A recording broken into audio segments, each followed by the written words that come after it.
Hello everyone and welcome to Crusader Kings 3. It's going to be a brand new series that I am doing, voted by my Discord members.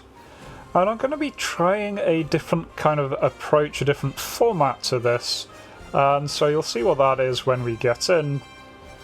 Going for a kind of pseudo-documentary style. I've done it before with Hearts of Iron, had quite a lot of fun doing it, so I'm going to try doing that again. Let me know what you think.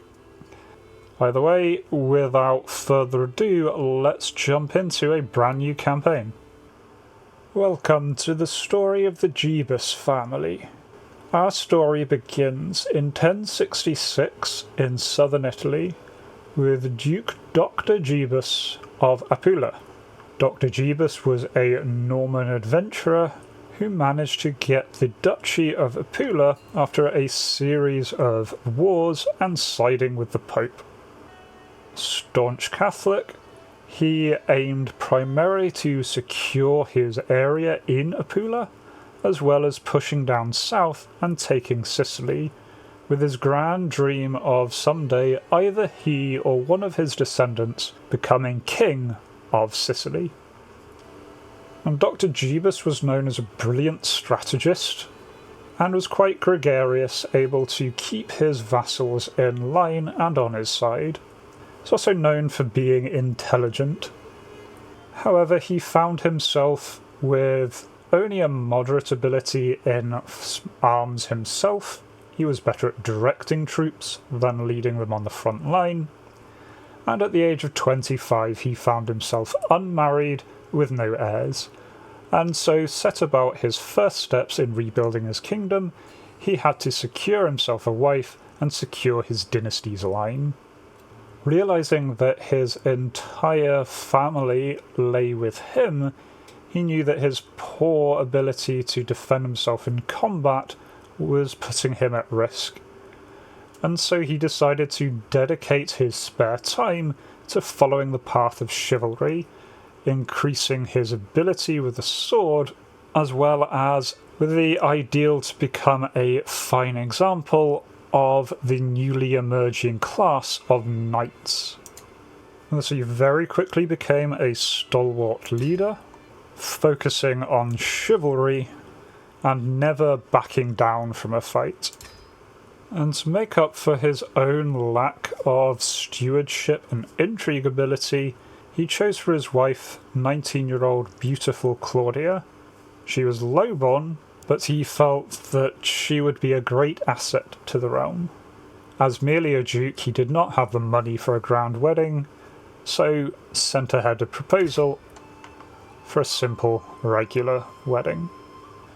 Worried about his lack of fighting men, Doctor then called on the Knights of the Realm, seeing how many knights he could attract to help defend his fledgling empire.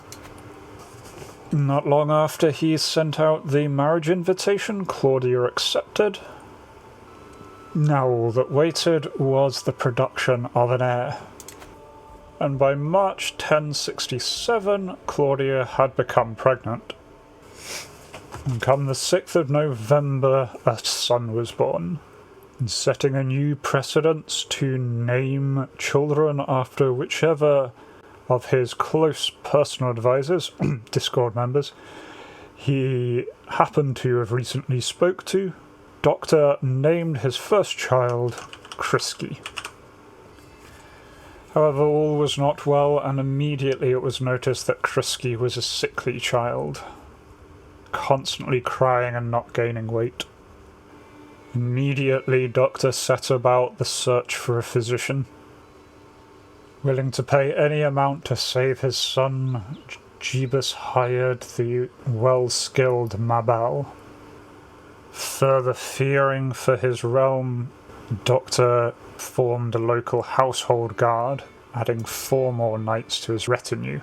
25th of January 1070, a second son was born, and Claudia begged for the child to be named after his father, and so Dr. Jebus II entered the realm.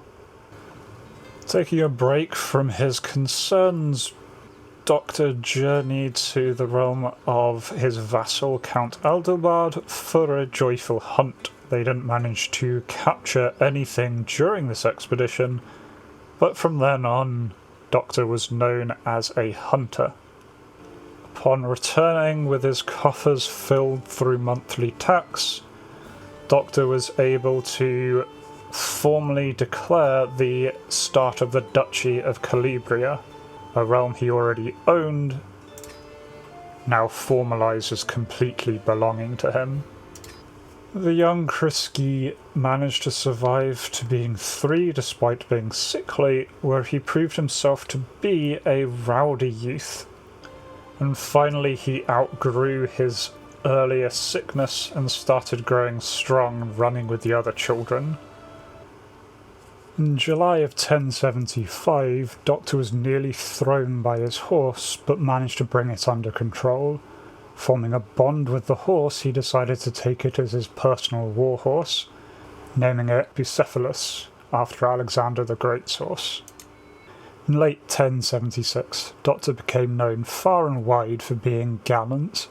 His dedication to chivalry now known throughout the land, he turned his attention towards strategy.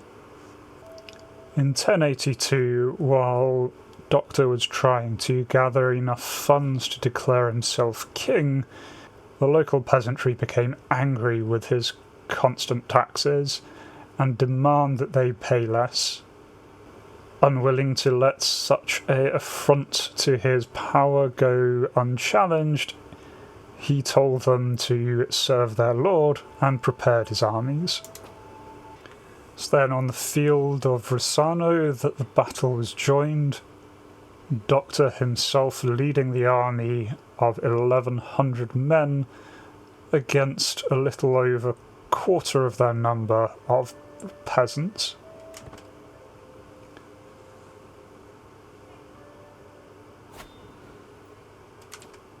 The battle was over in moments and completely one-sided. 12 of Doctor's armies lay dead, while on the other side 267 peasants were killed. The leader of the rabble was taken prisoner, and Doctor's armies were returned home. The first battle of his dynasty, a complete victory. In 1083, Kriski became of age, and all in all he proved himself to be a middling heir. He was arbitrary, lazy, however he was brave and a tough soldier. Wanting to maintain the family's intelligence, Kriski was quickly betrothed to Faustia. With age starting to creep up on Jebus, he switched away from focusing on combat and changed to focus on strategy, wanting to lead his armies from the back rather than the front. Kriski's younger brother Doctor, however, turned out very different from his older brother. Humble and gregarious, however, quite callous in his nature. Still, he did manage to inherit some of his mother's good looks. A thinker where his brother is a fighter, Doctor settled down to become the second in line to the throne. Doctor was quickly betrothed to Olga, the Russian Orthodox, mostly with her absolute genius being noted at such a young age, made her an outstanding choice to help grow the nascent Jebus dynasty. Then on the 12th of June 1086, Jebus had gathered all the money and fame required to declare himself King of Sicily, being recognised by the Pope. Then with his family sigil hanging in the throne room behind him, King Jebus held his first court. Notably, as part of the first session, 2 of his counts came to him, one pleading that he had a rightful claim to the other's county. A fan of simple matters of the sword, King Doctor decided that there would be a duel between the two. to settle the matter once and for all. Count Joffrey won the duel, securing the claim to his throne, pleasing him and securing Jebus a firm ally.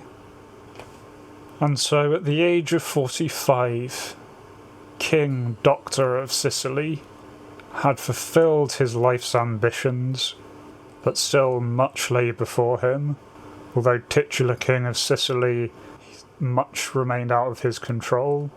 Both the Christian lands in the north and the Saracen-controlled island of Sicily needed to be conquered and secured. And his 18-year-old son Krisky looked out to the east, where rumours of a coming holy war were approaching.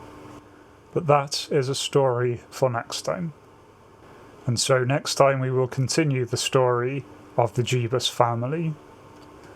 Okay, I hope you all enjoyed that. Please do let me know what you think of the style. It is something a bit different, something I'm playing around with. If you enjoyed it, let me know. If you'd prefer me just to narrate as I normally do in single-player campaigns, let me know.